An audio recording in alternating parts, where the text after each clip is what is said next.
Ghost Story AR Radio. Thanks for tuning in today. Thanks for having me. So what's today's story about? Well, today, I've got a pretty chilling tale about an old custom from a fishing village on the Sea of Japan coast. A fishing village custom. That already sounds creepy. There's this entity they call the Half-Moon Guest, and it's a truly terrifying story. Half-Moon Guest? What an ominous name. Yeah, so a college buddy of mine was actually from this village. This is a true story he told me. A true story? Go. So this village is a tiny fishing community facing the Sea of Japan. Population only around 300 people. That's pretty small. It's squeezed between the mountains and the sea, basically like an island on land. Only 3 buses a day come through. Sounds completely isolated. So this village has an old legend about the Half-Moon Guest. What kind of entity is that? It appears only on half-moon nights. You know, between the full moon and new moon. Only then. Something... Wait, not someone? The villagers call it a guest, but nobody's ever actually seen what it really is. That's terrifying. And get this. On the nights when this guest comes, someone from the village disappears. Wait, disappears? Like, goes missing? Exactly. By morning, their house is completely empty. No trace. Nothing left behind. Shouldn't that be reported as a kidnapping or something? The villagers don't see it that way. In fact, they believe it means you've been chosen. Chosen? Is that supposed to be a good thing? In the village, there's this ancient belief that those chosen by the guest become offerings to the sea god. You mean like human sacrifice? In return, they say the village gets blessed with abundant fish and protection from disasters. But that's just superstition, right? You'd think so, right? But here's the thing. This village hasn't had a single major disaster since the Edo period. Wait, that is pretty strange. Tsunamis, typhoons. Somehow they all seem to pass right by this village. Weird, isn't it? So you're saying something really is protecting them? My friend believed it.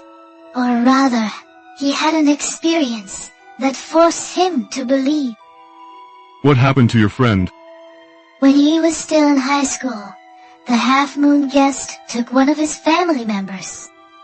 A family member? Oh no. Yeah, his grandmother vanished one half-moon night. That's too much.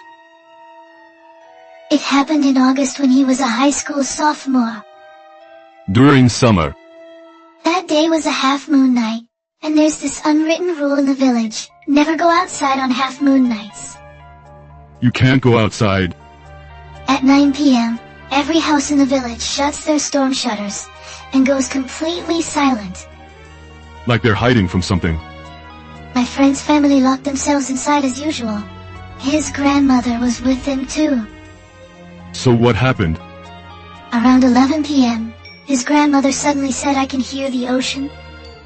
The ocean? But their house was on the mountainside, more than a mile from the sea. There's no way she could hear it normally. She kept repeating, "I'm being called. I'm being called." That's completely wrong.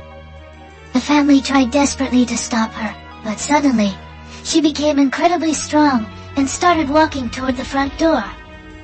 Became strong. Yeah, this tiny grandmother over 80 years old had enough strength to shake off a grown man. That's impossible. My friend's father held her back with all his might, but she kept saying, "The sea god is..." The sea god. And then, they heard a sound coming from outside the house. What kind of sound? Swoosh, swoosh, the sound of waves. But they're on the mountainside, right? Exactly. The sound of waves that should never be audible was clearly echoing around their house. That's way too scary. The moment they heard that sound, his grandmother smiled and said, "I'll be going now." Just Casually? Like that? Yeah, with a peaceful smile, like she was just heading out shopping. And those were her last words. My friend peeked through the shutters and saw a faint bluish light on the pitch-black road. Bluish light. That light was moving slowly toward the ocean, like it was illuminating the path. That was, the guest. The next morning, when they checked her room, her futon was neatly folded. She had prepared? Yeah, like she'd been ready for a journey. She didn't take any belongings. Everything was left behind. She really was. Taken away. Now, here's where it gets truly horrifying. There's more. My friend tried to report it to the police to search for his grandmother. That's the obvious thing to do. But every single person in the village stopped him. What? Why? They said she was chosen by the guest. You must not search for her. But she's family. The village chief came to his house and said this is the village law. Break it and calamity will befall us all. That's basically a threat. His father eventually accepted it. To survive in the village, they had no choice but to obey. That's so heartbreaking.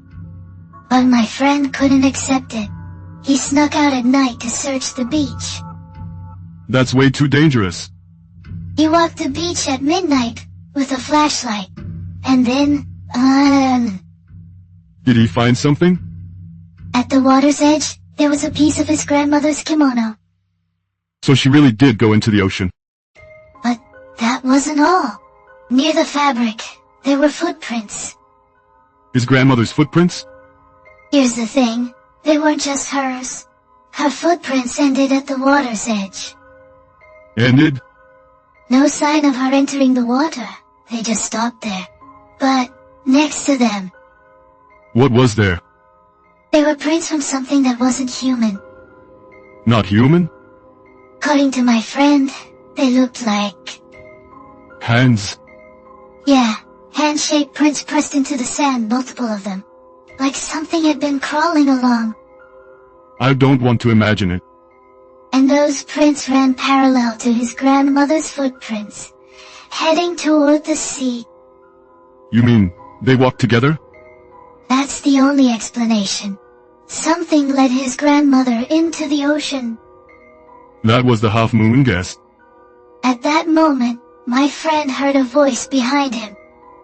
Wait, someone was there? You've seen what you shouldn't have seen, said the village chief. The chief was watching him.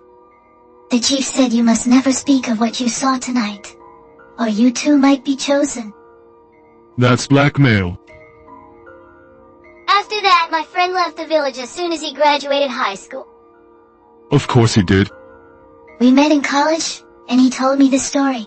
But there's more. More?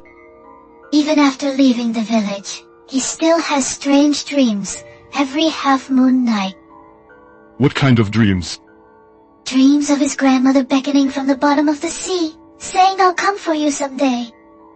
So it's not over yet. According to village legend, anyone who encounters the guest will eventually be chosen. Then your friend too. Yeah, well, one day, he might be called too. That's terrifying. But here's the really strange part. There's still more? The year after his grandmother disappeared, the village had a record-breaking catch. You mean, Just like the legend says, the villagers were overjoyed, saying the sea god has accepted the offering. but that's just coincidence, right? You'd want to think so, but at the end of that year, the village chief died of illness. Oh no. Right before he died, the chief kept apologizing, saying I showed the guest's secret to an outsider. You mean, your friend? I think so. Maybe the chief paid the price for breaking the village law. So something really is. Mirzaline. I don't know, but my friend still lives in fear every half-moon night. That must be agonizing. Wondering if one day he'll be called to the sea. If the half-moon guest will come for him. Can't he escape somehow? According to the village legend, once you're marked, it doesn't matter where you run. That's so unfair. The sea god seeks those who keep the promise. His grandmother fulfilled that promise. A promise? Yes, yeah. A centuries-old pact between the village and the sea god. That's what the half-moon guest is. So that's the story of the half-moon guest for today. Just listening to it was scary. I actually heard this story from my friend about 5 years ago. 5 years ago? Is your friend okay now? Well, I haven't been able to reach him lately. No way. Last time I saw him was 3 months ago. He told me I feel like I'll be called soon. Casey, is he really going to be okay? I don't know, but if he disappears, that might be our answer. That's too scary. Please make the next story a happy one. Alright, I'll think about it. Well then, see you next time. Goodbye.